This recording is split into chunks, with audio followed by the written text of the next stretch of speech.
పిల్లి సుభాష్ చంద్రబోస్ తనకి జగన్ కోసం రాజీనామా చేశారు ఆ రోజుల్లో మంత్రిగా ఉండి. ఆ త్యాగానికి గుర్తింపుగా ఆయనకి సీట్లు ఇస్తే ఓడిపోతా వచ్చారు. అప్పుడు ఓడారు, ఆ తర్వాత ఓడారు, 14, 19లో కూడా ఓడారు. 19లో మాత్రం ఆయన కాకుండా చెల్లుబోయిన వేణుగోపాలకృష్ణకి ఇస్తే అక్కడ గెలిచారు. ఇప్పుడు తన కుటుంబానికి సీటు కావాలంటూ మొన్న పట్టుబట్టడం, ఆ టైంలో చెల్లుబోయిన కాదంటం, ఇద్దరి మధ్యన వివాదం చూసాం.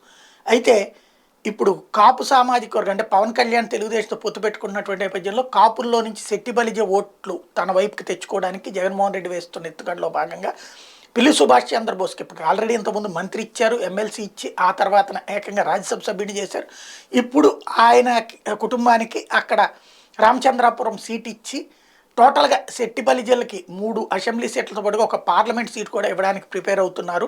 తద్వారా రాజకీయంలో ఎత్తుకి పై ఎత్తు వేస్తున్నారు. అందువల్ల పిల్లి సుభాష్ చంద్రబోస్కి బెనిఫిట్ కాబోతుంది అన్నటువంటి తాజా చర్చ ఎంతవరకు వాస్తవమో చూడాల్సి ఉంది.